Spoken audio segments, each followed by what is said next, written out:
perdoados os nossos pecados.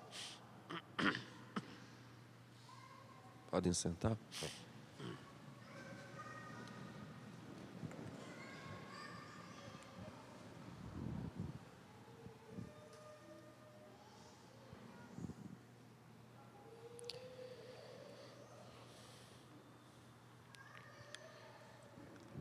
Caríssimos irmãos, hoje vemos Jesus fazer um milagre grandioso, curar 10 leprosos, né?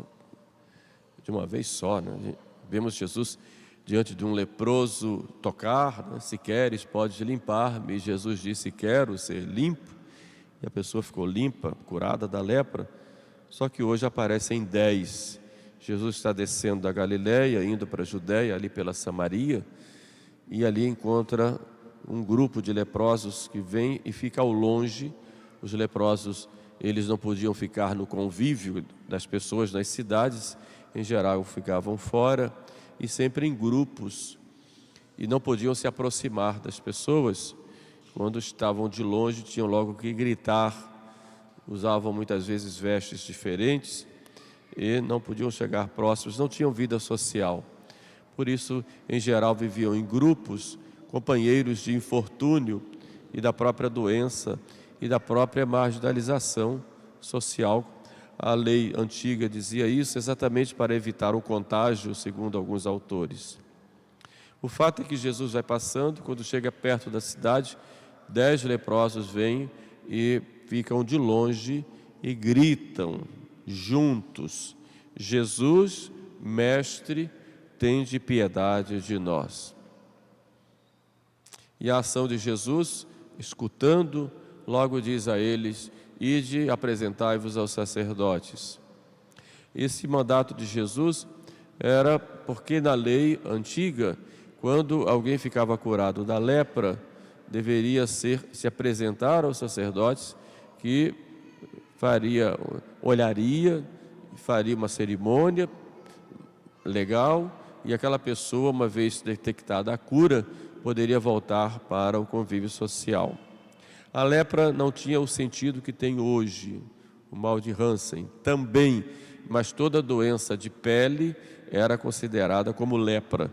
Por isso, qualquer doença de pele fazia com que a pessoa já saísse do convívio social. Não tinha, evidentemente, o conhecimento que a ciência tem hoje. O fato é que a pessoa podia voltar à convivência social em casos em que houvesse a cura daquela doença.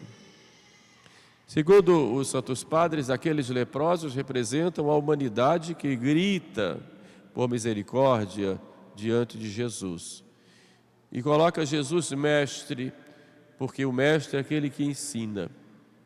Santo Agostinho fala daqueles leprosos como aquelas pessoas que intelectualmente estão no desvio da ciência de Deus, do conhecimento de Deus. Daqueles que fazem para si as suas próprias leis, ou daqueles que, intelectualmente falando, professam doutrinas contrárias à doutrina verdadeira. É a humanidade em decadência que está ali e grita. E não pediram ali a cura, só pediram a misericórdia. E a ação de Jesus foi mandá-los aos sacerdotes, e eles foram mesmo antes da cura. E mostra a ação deles, e eles vão e no caminho ficam curados. Gostaria de refletir com vocês a respeito deste fato, desta cura dos leprosos, 3 coisas aplicadas à nossa vida espiritual. Primeiro, a oração dos leprosos. Eles pedem em grupo. É importante a oração individual, mas nós somos membros de uma família, de um corpo que é a igreja. Daí a oração individual, ela exige também essa oração em comum. E é por isso que a igreja tem a sua liturgia, que é o culto público do Filho ao Pai com a sua igreja. Isso é liturgia, como diz lá Pio XII, na Mediator Dei. É esse culto público. É importante estarmos juntos. Ninguém pode querer prestar culto a Deus sozinho. Embora nós tenhamos necessidade da nossa vida de oração individual. E mesmo quando as famílias rezam unidas, e é muito importante, necessário, quando a família se reúne, por exemplo, para rezar o terço, é a família que toda que reza, mas isso não impede, muito pelo contrário, exige também que cada um tenha o seu momento íntimo com nosso Senhor e busque ter a sua vida de oração pessoal também. Mas aqui está falando da oração comunitária, que tem um grande valor diante de Deus. Primeiro, a liturgia, que é o culto do Filho ao Pai, com toda a igreja. Então, na realidade, quem presta culto é Jesus, e nós, unidos a Ele, prestamos culto. Por isso, a liturgia não é propriedade de uma pessoa só, e ninguém tem o direito de fazer uma liturgia própria em nome da igreja. E os documentos da igreja falam que nenhum sacerdote tem o poder de mudar a liturgia, a não ser dentro daquilo que já é previsto, mas aí não estaria mudando. Nós não somos rubricistas, ou seja, não somos escravos das rubricas, achando que a rubrica é que manda, mas ela indica o caminho, é uma lei, são leis que exigem. Porém, por isso, nenhum sacerdote tem o direito de modificar aquilo que está prescrito nas rubricas, porque ali não é o culto próprio do sacerdote, mas é ele como mediador, como outro Cristo dentro da igreja. Fora disso é abuso. E, infelizmente, hoje acontecem muitos abusos litúrgicos, e quando se fala em abusos litúrgicos é desobediência à própria norma litúrgica, porque nós rezamos com a igreja. Com a igreja. E a oração dos leprosos ali é uma oração em comum. Não apenas a oração, comparativamente falando, estou falando aqui da liturgia, mas a oração do grupo. Antes da missa, vocês se reuniram para rezar o terço. Isso é importante e necessário. Estarmos juntos em oração. Que as famílias rezem unidas, que se reúnam também grupos de família para a oração. Mas essa oração que eles fazem, primeiro é uma oração humilde e reverente. Ficaram ao longe para rezar. E ao longe, embora estivessem fisicamente ao longe, seus corações estavam próximos de Jesus. Nós precisamos da oração em comum, mas dessa oração deve ser com humildade. Ninguém deve ir a nosso Senhor cobrando as coisas, achando que tem direitos. Infelizmente isso pode acontecer.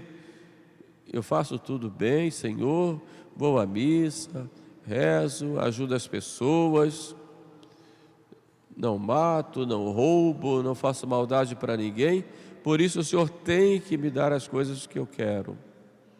Não é essa oração que podemos fazer.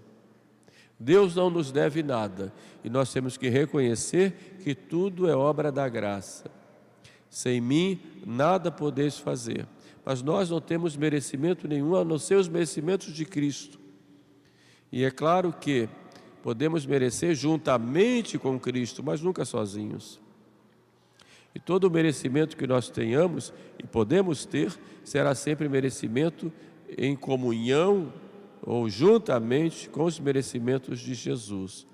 Por isso a nossa oração deve ser humilde e respeitosa.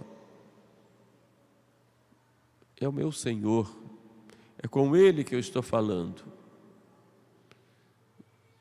Não vou chamar Deus de você, não vou chamar Jesus de você, porque eu tenho que ter expressões de respeito. É o meu Senhor. Aquele leproso se prostra depois diante de Jesus. Mas aquela oração, além de humilde e respeitosa, foi uma oração confiante. Jesus, Mestre, tem misericórdia de nós. Confiaram. E a confiança, ela exige de nós uma boa consciência, retidão de intenção. O que é que eu quero? Por que é que eu estou pedindo isso?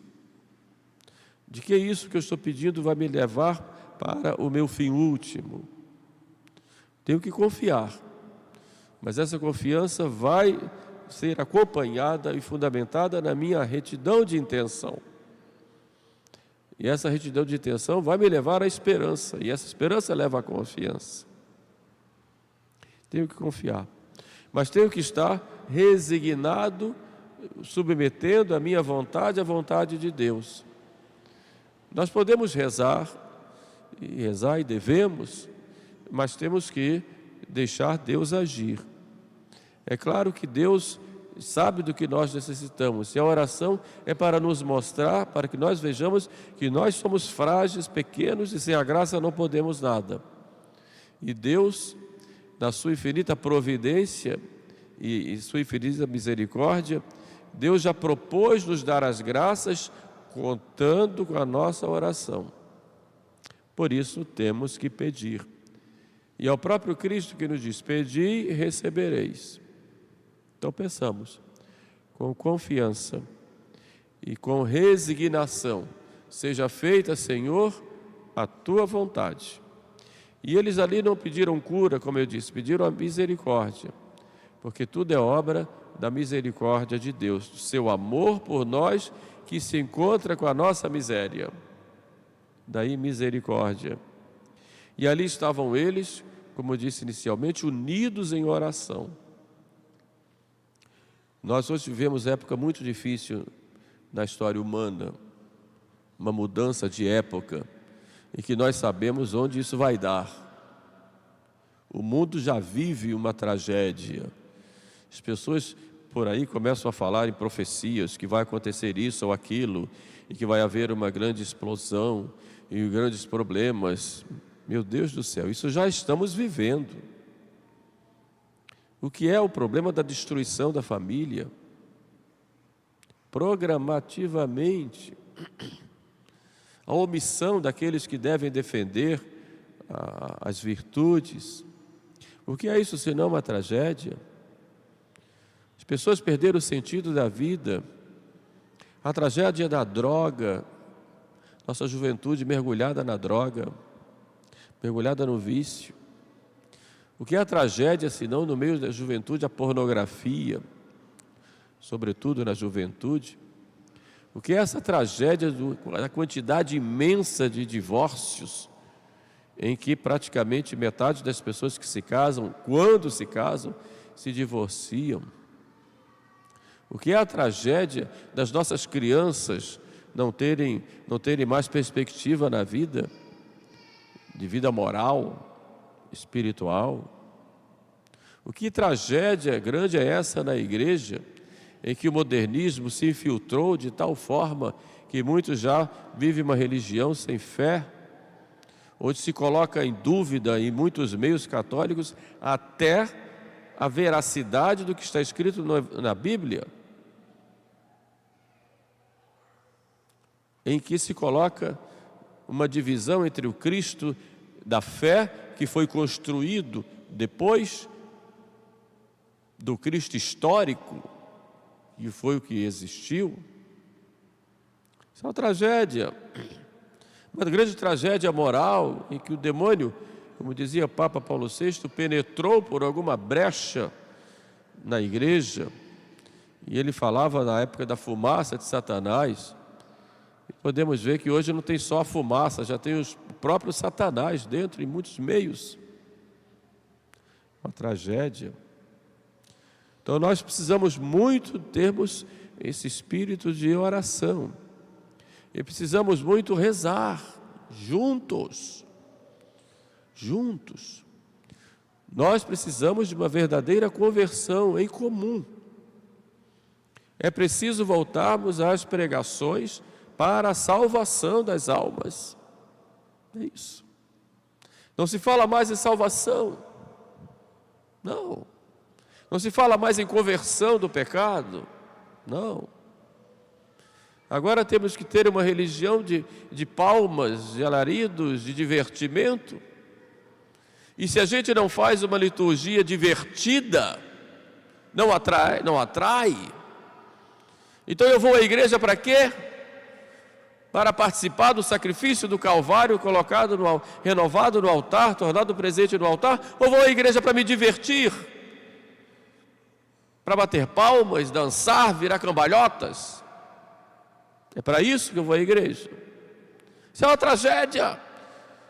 Uma religião que precisa, para se adaptar ao gosto popular, se tornar um local de diversões, em que Cristo é apenas um detalhe ou pano de fundo, vive um tempo de tragédia. Então nós precisamos muito de oração em comum. Precisamos voltar ao sacrário e dobrar os joelhos. Precisamos juntos rezarmos a Nossa Senhora, sobretudo o terço. Precisamos juntos fazer penitência. Precisamos juntos jejuar. Como aqueles leprosos fizeram juntos aquela oração.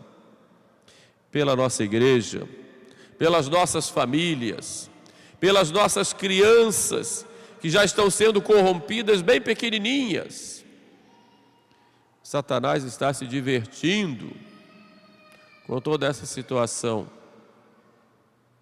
porque a igreja é o grande sinal nas nações, e o demônio então cala a igreja. E como não pode destruir, ele leva as pessoas da igreja a perderem a identidade própria da igreja. E a igreja, que é o grande sinal entre as nações para a salvação, termina ficando calada ou nebulosa ou obscurecida em sua própria identidade. Depois que aqueles leprosos fizeram aquela oração, e Jesus disse: ide e apresentai-vos aos sacerdotes, isso mostra que Jesus está atento às nossas orações. Quando o anjo de Portugal apareceu aos pastorinhos e pediu que fizessem orações e súplicas e penitências, as crianças atenderam. Depois o anjo aparece lá na casa de Lúcia, na beira do poço, e diz para as crianças: os corações de Jesus e de Maria estão atentos às vossas súplicas. Jesus sempre está atento às nossas orações, às nossas súplicas. Mas é interessante o que Jesus disse para aqueles homens: ide e apresentai-vos aos sacerdotes. Os sacerdotes, em geral, eram da seita dos saduceus. Seriam os grandes modernistas da época, influenciados pela cultura grega, em grande maioria.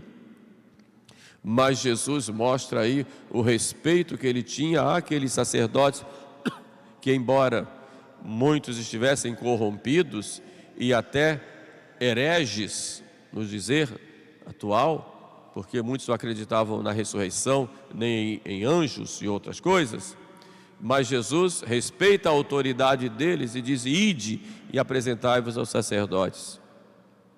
Então, longe de ficar julgando aqueles sacerdotes, Jesus disse: cumpra-se a lei, e manda que eles vão aos sacerdotes. E eles obedecem. Puseram-se logo a caminho. A obediência é uma união de vontades. A minha vontade é fazer a vontade daquele que me enviou, diz Jesus. Obediência é a união da nossa vontade à vontade de Deus. Não existe obediência verdadeira que não seja a união da minha vontade à vontade de Deus. E se, ou por omissão, ou por uma má ação, eu não uno a minha vontade à vontade de Deus, eu sou desobediente. A obediência é um elo de ligação ou fio que me une a Deus. A minha vontade é a vontade de Deus, que eu posso fazer diretamente pelos mandamentos, faço por mediação através da igreja, nos seus mandamentos, ou nas leis da igreja, e faço por mediação, obedecendo aos meus superiores, eclesiásticos ou civis. Mas a obediência é a Deus. Eles são mediadores que, em nome de Deus, atuam sobre mim. E tem essa autoridade que vem de Deus. Nenhum poder há se não vem de Deus. Por isso a obediência que me separa de Deus não é obediência. E ela deve ser uma obediência inteira, pronta e alegre. E se eu tenho que obedecer a um meu superior e este me manda algo contrário à vontade de Deus, que está expressa lá na lei, eu não estou obedecendo a Deus. Aí o meu superior perde naquele momento, naquele ato, perde a autoridade sobre aquele ato. Não é que perde em todos, mas naquele ato de mandar fazer uma coisa que é contrária à vontade de Deus. Como um pai que diz para o filho: vai lá e furta aquela coisa. Vai lá e bate naquele seu colega. O pai não perde a autoridade ali como tal, mas naquele fato, naquele mandato, o filho tem obrigação de desobedecer ao pai para obedecer a Deus, porque ali ele não está sendo naquele ato o mediador. Mas isso não significa que vai desobedecer em tudo, mas naquilo especificamente, porque ali o pai ultrapassou os seus limites. Assim, na lei eclesial, nas autoridades eclesiásticas e também nas autoridades civis. Nós temos obrigação de obedecer a Deus seja diretamente através desses mediadores que Deus colocou, que têm a sua autoridade. E eu tenho que sempre respeitar a autoridade, amar a autoridade e obedecer a autoridade dentro desse limite da lei de Deus. Não podemos ter uma desobediência como tal, dizendo que tudo o que a autoridade me manda eu vou desobedecer porque ele é infiel, por isso ou por aquilo. Não, ali nós estamos vendo o exemplo que Jesus dá, mandando ir aqueles sacerdotes. É algo assim muito delicado, porque às vezes nós ficamos tão aborrecidos com tanta desordem, que a tendência é querer fazer nós temos o critério de autoridade. Isso não é assim. Isso ofende a Deus, eu não faço. Pode me matar, mas não faço. Isso não ofende a Deus, eu faço, porque Ele tem autoridade sobre mim. Interessante o exemplo de São Tomás Moros, era chanceler da Inglaterra, na época da separação de Henrique VIII, que morreu por causa da obediência. Mas antes de morrer ele deixa escrito, né? Morro como um bom súdito do rei, mas morro antes como bom súdito de Deus. O rei queria que ele assinasse um termo de separação do Papa. Nada escraviza mais o homem do que o apego à sua própria vontade. Quanto mais somos apegados à nossa vontade, mais nós somos escravos de nós mesmos. E somos curados pela obediência sempre. Por fim, um terceiro ponto dessa nossa reflexão, vamos ver aquele leproso samaritano que volta. É aquele que agradece. Onde estão os outros 9? Interessante que Jesus questiona, onde estão os outros 9? E Jesus reclama aí, se queixa da ingratidão. Nós somos muito fáceis na hora de pedir as coisas, mas somos muito tardos e injustos na hora de agradecer. Queremos de Deus tantas coisas, pedimos tantos favores, fazemos promessas, novenas, mas quando vem a graça, pouco agradecemos. A ingratidão dos homens para com Deus é tão grande que se esquecem facilmente dos benefícios recebidos. Nós reclamamos muito do que nós não temos, mas pouco agradecemos aquilo que nós temos.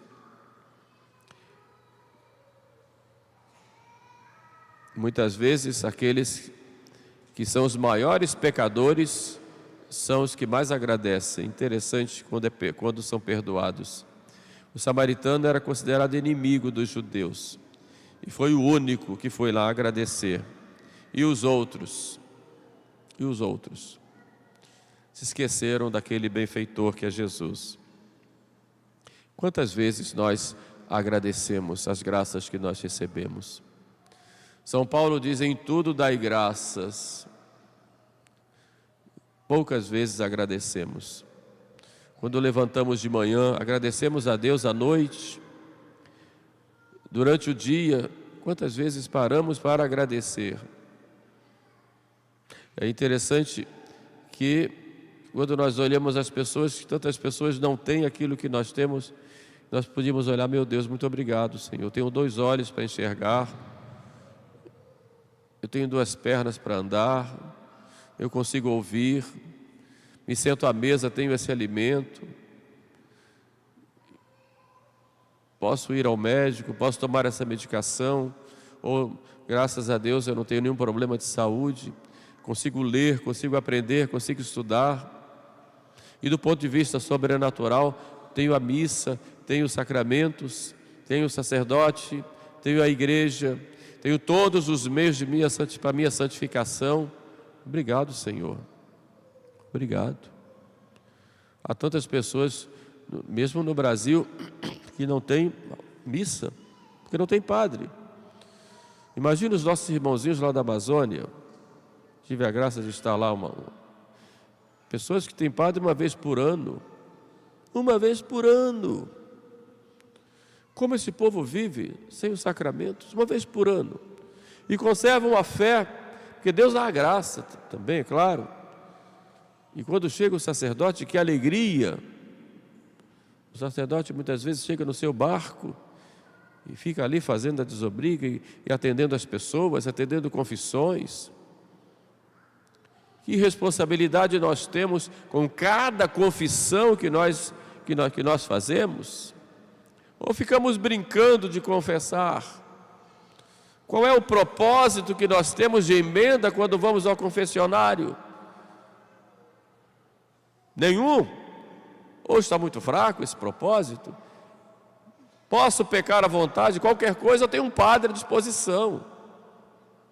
É claro que o padre está à disposição sempre para atender, mas, sem falar nessa disposição do padre, qual é a minha atitude diante de nosso Senhor, a quem eu ofendi?